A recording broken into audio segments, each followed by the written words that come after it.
Good morning बच्चों। Class 11th Hindi medium subject है chemistry first, inorganic chemistry, और topic चल रहा है परमाणु संरचना, जिसके पार्ट नंबर 4 तक हमने कर लिया। आज पार्ट नंबर 5 की बात कर रहे हैं। परमाणु संरचना से संबंधित बात चल रही थी हमारी। परमाणु संरचना से संबंधित कुछ मॉडल किए थे हमने। जे थॉमसन का परमाणु मॉडल, रदरफोर्ड का नाभिकीय मॉडल, और उसके बाद का हमारा टॉपिक था वो ये था परमाणु संख्या, द्रव्यमान संख्या। परमाणु संख्या जो होती है उसे Z से शो किया जाता है या प्रोटॉन नंबर। एक ही बात होती है, जब तक इलेक्ट्रॉन दिए ना दिए जाएं, लिए जाएं या ना दिए जाएं, तब तक इलेक्ट्रॉन की संख्या भी वो ही रहती है। जब इलेक्ट्रॉन दे दें या ले लें तो इलेक्ट्रॉन की संख्या चेंज हो जाती है। द्रव्यमान संख्या को A से शो किया जाता है। मैंने आपको स्टार्टिंग में बेसिक टॉपिक करवाया था, तब आपको करवाया था 1H1, फिर 2 नंबर पर हीलियम 2 4 और लिथियम 3 7। इस तरीके से मैंने 30 तक आपको कुछ परमाणु संख्या और द्रव्यमान संख्या लिखवाई थी। तो ये तो क्या होती है, परमाणु संख्या होती है या फिर प्रोटॉन की संख्या होती है,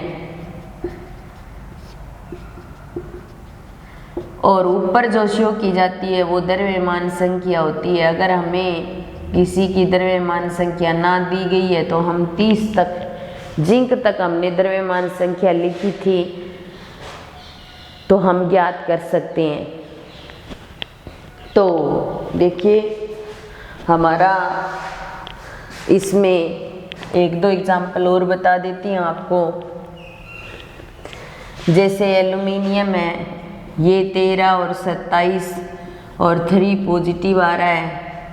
इसका मतलब ये किसको शो कर रहा है, परमाणु संख्या को शो कर रहा है, या इसको बोला जाता है परमाणु क्रमांक, और जिसको Z से शो किया जाता है इसका तो 13 हो गया। अब प्रोटॉन की संख्या को P से डिनोट किया जाता है, तो कितनी हो गई, ये भी 13। द्रव्यमान संख्या कितनी है, A से डिनोट किया जाता है, और 27। ठीक है। अब न्यूट्रॉन की संख्या निकालनी हमें, और न्यूट्रॉन की संख्या यानी कि n से शो कर सकते हैं, स्मॉल n में लिख सकते हैं। तो प्रोटॉन प्लस न्यूट्रॉन होता है द्रव्यमान संख्या। द्रव्यमान संख्या 27 है, तो ये माइनस प्रोटॉन करेंगे तो न्यूट्रॉन प्राप्त हो जाएगा। तो हमें 27 माइनस 13 करेंगे तो न्यूट्रॉन कितना आ जाएगा, 14 आ जाएगा। अब इलेक्ट्रॉन की संख्या निकालनी हो तो जितने प्रोटॉन है प्लस, अगर इलेक्ट्रॉन दे रहा है यानी कि 3 इलेक्ट्रॉन इसने दे दिए, तो यहाँ पॉजिटिव है तो यहाँ माइनस n करना है। ठीक है। यहाँ नेगेटिव है तो प्लस n करना है। तो 13 माइनस 3 कितने हो गई, इलेक्ट्रॉन की संख्या 10 हो गई, क्योंकि 3 पॉजिटिव आ रहा है तो 3 इलेक्ट्रॉन इसने दे दिए। तो कुछ इस प्रकार का मैंने कल आपको एग्जाम्पल दिया था इससे पहली क्लास में। तो मैंने सोचा पता नहीं आपको आया होगा, नहीं आया, तो इसीलिए मैंने एक बार इस एग्जाम्पल को दोबारा करवा दिया। अब प्रोटॉन, न्यूट्रॉन और इलेक्ट्रॉन से संबंधित कुछ 1-2 टॉपिक हैं छोटे छोटे, जिनकी बात करते हैं हम। सबसे पहला टॉपिक आता है समस्थानिक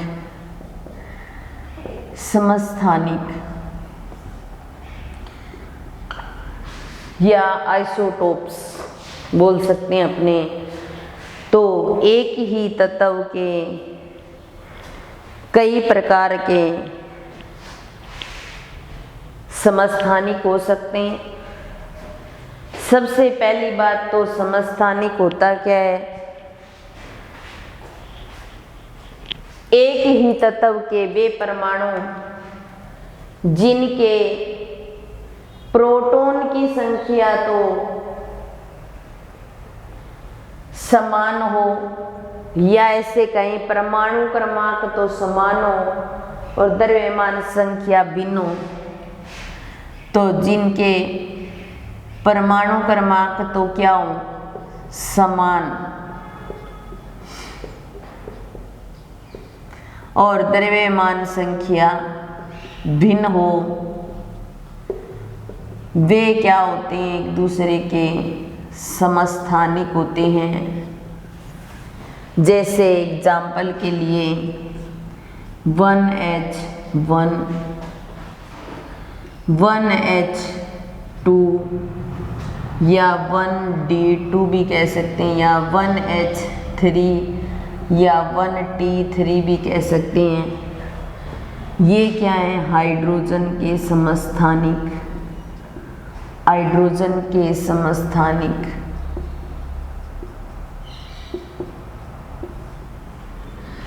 इस समस्थानिक का नाम है प्रोटियम,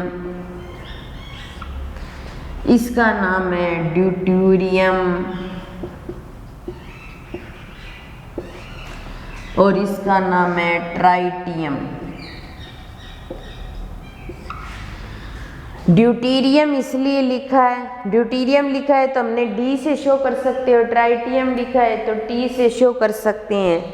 अब देखिए बात ये है कि परमाणु क्रमांक, तो परमाणु क्रमांक देखिए, यहाँ परमाणु क्रमांक कितना है? 1, यहाँ कितना है? 1, और यहाँ भी कितना है? 1। द्रव्यमान संख्या, द्रव्यमान संख्या, द्रव्यमान संख्या यहाँ तो 1 है, देखो यहाँ कितनी है?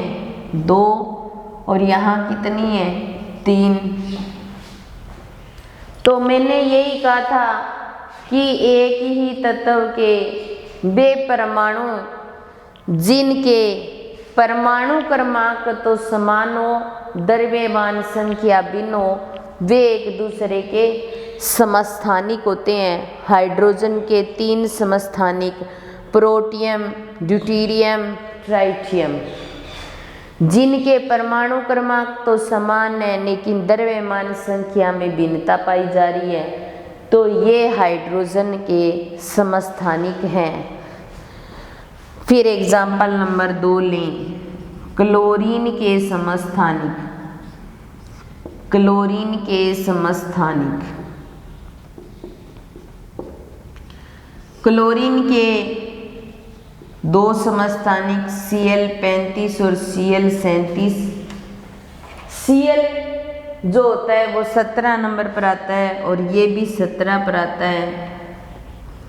तो देखो प्रोटॉन की संख्या 17 है दोनों में, द्रव्यमान संख्या इसमें 35 और इसमें 37।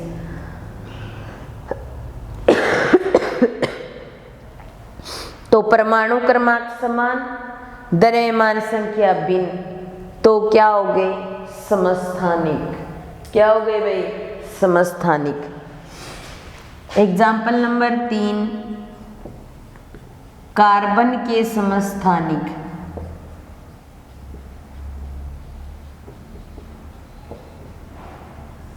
कार्बन के समस्थानिक 6 कार्बन 12, 6 कार्बन 13, 6 कार्बन 14।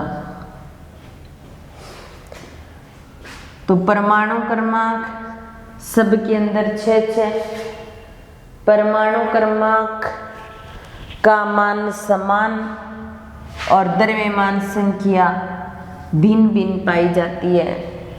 तो ये क्या है? कार्बन के समस्थानिक है।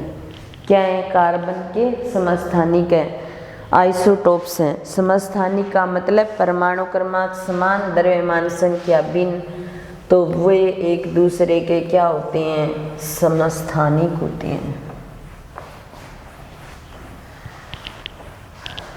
अब उसके बाद में आता है समभारिक। दूसरा टॉपिक आता है समभारिक। आइसोबार्स बोलते हैं इसको, आइसोबार्स। भार का मतलब भार, द्रव्यमान संख्या, कोई भार बोला जाता है। भार का मतलब भार, समभारी का मतलब भार समान।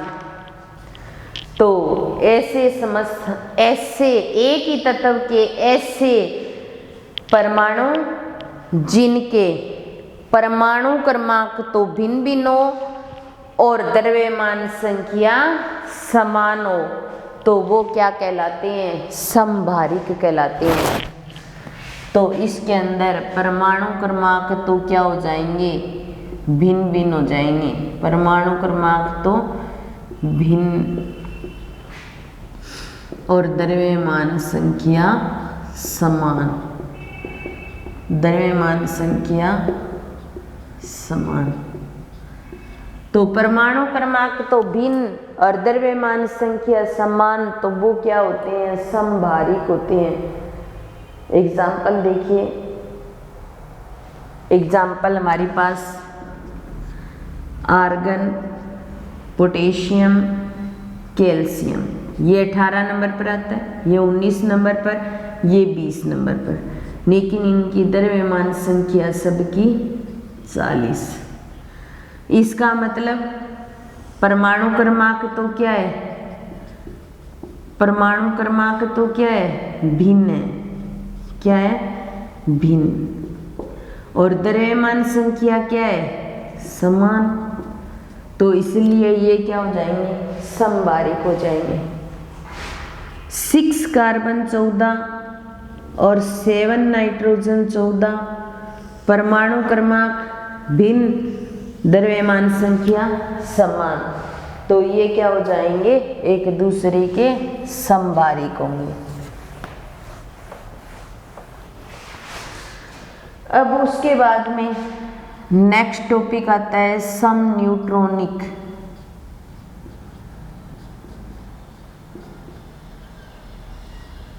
समन्यूट्रॉनिक।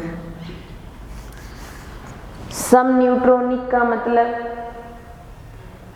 भिन्न भिन्न तत्वों के परमाणु जिनके अंदर न्यूट्रॉनों की संख्या समान हो। सम का मतलब समान, न्यूट्रॉनिक का मतलब न्यूट्रॉन। जिसके अंदर न्यूट्रॉन की संख्या समान हो वो क्या होती है? सम न्यूट्रॉनिक होते हैं। जैसे 6 कार्बन 14, जैसे 7 नाइट्रोजन 15, जैसे 8 ऑक्सीजन 16। प्रोटॉन कितने हैं? 6। प्रोटॉन कितने हैं? 7। प्रोटॉन कितने हैं? 8। द्रव्यमान संख्या कितनी है? 14। द्रव्यमान संख्या कितनी है? 15। द्रव्यमान संख्या कितनी है? 16। जिसके अंदर प्रोटॉन द्रव्यमान संख्या तो भिन्न हो लेकिन न्यूट्रॉन की संख्या समान हो, वो होते हैं समन्यूट्रॉनिक। तो प्रोटॉन की संख्या है समान, द्रव्यमान संख्या है समान, न्यूट्रॉन की संख्या निकालेंगे तो a माइनस पी, 14 माइनस 6 कितना आ गया? 8। न्यूट्रॉन निकालेंगे a minus P, 15 minus 7 8। Neutron कितने आ गए? 8। Neutron a minus P, 16 minus 8, neutron कितने आ गए? 8 8 8 और 8। तो इस प्रकार न्यूट्रॉन की संख्या अलग, न्यूट्रॉन की संख्या समान और प्रोटॉन और द्रव्यमान संख्या भिन्न, तो वो क्या होती है? समन्यूट्रॉनिक होती है। अब देखिए क्वेश्चन करते हैं हम एक। हमारे पास क्वेश्चन है H2 पॉजिटिव, H2 व O2 पॉजिटिव में इलेक्ट्रॉनों की संख्या बताओ।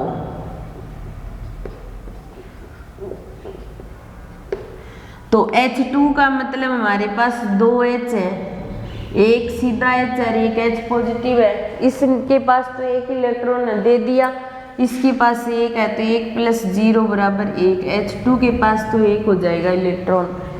H2 का मतलब 2 हाइड्रोजन है हमारे पास, एक के पास एक इलेक्ट्रॉन होता है, एक के पास एक इलेक्ट्रॉन, तो एक और एक 2 इलेक्ट्रॉन हो जाएंगे। O2 पॉजिटिव, यानी कि हमारे पास एक ऑक्सीजन, ये एक ऑक्सीजन पर पॉजिटिव है, इसके पास तो 8 होते हैं, लेकिन इसने एक इलेक्ट्रॉन दे दिया 7, तो टोटल कितने हो जाएंगे 15। तो H2 के पास तो एक इलेक्ट्रॉन, H2 पॉजिटिव के पास, H2 के पास 2 और O2 पॉजिटिव के पास 15 इलेक्ट्रॉन होते हैं। तो इस तरीके से हम इलेक्ट्रॉन भी निकाल सकते हैं। एक और क्वेश्चन, किसी स्पीसीज में इलेक्ट्रॉन, प्रोटॉन और न्यूट्रॉन की संख्या क्रमशः इलेक्ट्रॉन, प्रोटॉन, न्यूट्रॉन की संख्या क्रमशः 18, 16 व 16 है, तो उसका प्रतीक बताइए।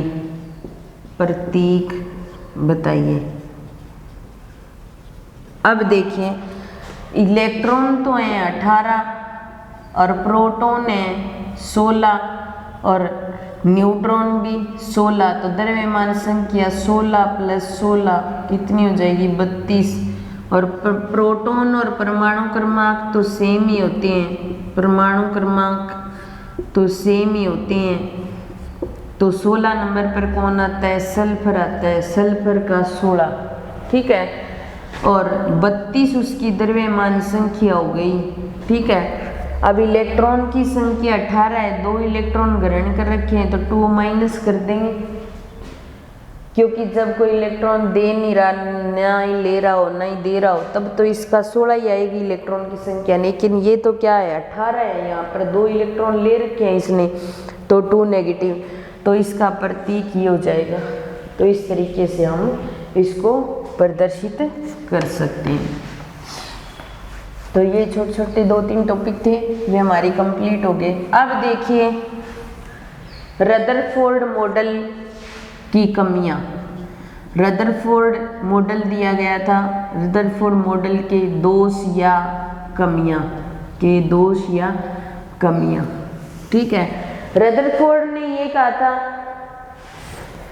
कि ये नाभिक होता है नाभिक और उसके चारों ओर इलेक्ट्रॉन चक्कर लगाते हैं। पहली बात ये बोली थी, इतनी ही बोली थी, आगे इसके बारे में कुछ नहीं समझाया। अब दूसरी बात ये कि ये नाभिक क्या करेगा, इसको आकर्षित करेगा, तो ये नाभिक में गिर जाना चाहिए। इसके लिए कह दिया कि इलेक्ट्रॉन का क्या लगता है, एक अपकेंद्रीय बल लगता है, अपकेंद्रीय बल लगता है। वो अपकेंद्रीय बल क्या करता है, इसको स्थिर बनाए रखने का काम करता है। अब देखिए तीसरी बात ये होगी कि मैक्सवेल का सिद्धांत पढ़ेंगे हम। मैक्सवेल के सिद्धांत के अनुसार कहा गया है कि जैसे ही कण लगातार चक्कर लगाते हैं तो उनकी ऊर्जा का ह्रास होता है, यानी ऊर्जा में क्या आती है, कमी आती है। तो ऐसे इलेक्ट्रॉन चक्कर लगाता नाभिक में गिर जाना चाहिए, नाभिक में गिर जाएगा अगर लगातार एनर्जी का ह्रास होगा तो इस चीज़ के बारे में नहीं बताया। ना ही रदरफोर्ड ने स्पेक्ट्रमीय रेखाओं के बारे में बताया, स्पेक्ट्रमीय रेखाएं कैसी प्राप्त होती हैं हमें, तो इसके बारे में भी नहीं बताया। और साथ में जो एक कक्ष होता है उसके अंदर इलेक्ट्रॉन नियत वेग से गति करता है, और नियत वेग से गति करता है वैसे वैसे इसकी दिशा भी परिवर्तित होती रहती है। तो इस चीज़ के बारे में भी रदरफोर्ड ने नहीं बताया। तो ये रदरफोर्ड मॉडल की कुछ कमियां थी। पहले उसने ये बताया था कि नाभिक और नाभिक के चारों इलेक्ट्रॉन चक्कर लगाता है, तो इलेक्ट्रॉन चक्कर लगाते हुए नाभिक से आकर्षित नहीं हो सकता है। इसके लिए उसने कहा कि इलेक्ट्रॉन का अपकेंद्रीय बल लगता है जो उसको स्थिर बनाए रखता है। मैक्सवेल सिद्धांत के अनुसार इलेक्ट्रॉन जब चक्कर लगाता है तो लगातार ऊर्जा का ह्रास होता है, तो नाभिक में गिर जाना चाहिए इलेक्ट्रॉन, लेकिन ऐसा नहीं होता और ऐसा ना ही बताया गया। ना ही रदरफोर्ड ने स्पेक्ट्रमी रेखाओं के बारे में बताया, और उन्होंने कहा एक न्यूक्लियस जो होता है बहुत छोटा भाग होता है जिसके चारों ओर इलेक्ट्रॉन चक्कर लगाते रहते हैं। इतनी बात बता करके अपने सिद्धांत को या मॉडल को कंप्लीट कर दिया। इसके साथ ही हमारी क्लास भी यहीं समाप्त होती है। बाकी नेक्स्ट क्लास में पढ़ेंगे